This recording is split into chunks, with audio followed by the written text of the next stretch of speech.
Partner visa. Well, for the partner visa, there are few different visa subclasses that one would be eligible for, depending on your profile and depending on your circumstances. So, for example, if you are an Australian citizen or permanent resident or maybe a New Zealand eligible citizen, and if you are living here in Australia and you're willing to invite your partner from overseas, you're pretty much looking at for an offshore partner visa, which is a subclass 309/100.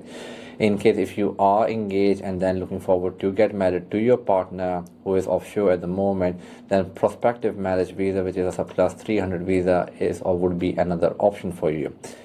The other scenario is where you are an Australian citizen, permanent resident, or maybe a New Zealand eligible citizen, and your partner here is in Australia, and you are now willing to sponsor her or stay with her or spend the rest of your life with her or with him, depending on whatever the gender is.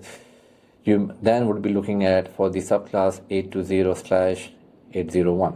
Now, what's the differences between 820/801 and the 309/100? Well, 309 and 820 are the temporary streams. So, for example, if you do get granted subclass 309 or subclass 820, these are temporary visas which will actually make your partner eligible to come or stay here in Australia legally for a specific period of time.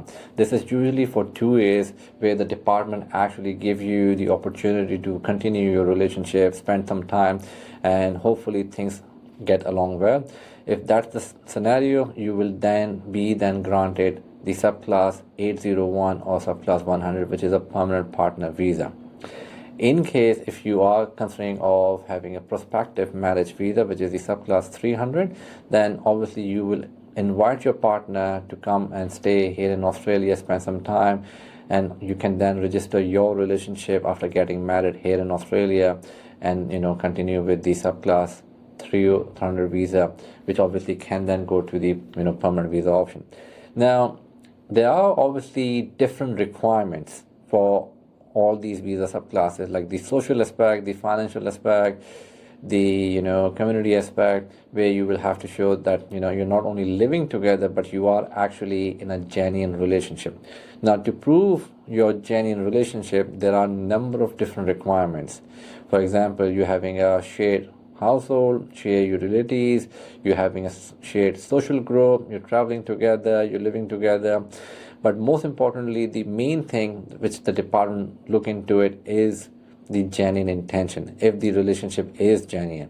And for that, as long as it's genuine, you shouldn't be worried about, because what over the time we have seen is couple who are in the same city or in the same area but not living together, they do get panic, like for example, we don't have the lease agreement on both our names, so what's going to happen? Is that going to be an issue? Well, that's not going to be an issue. As I said earlier, the main thing is the genuine intention, and the visa officer or the department is actually mainly concerned about your genuine intention.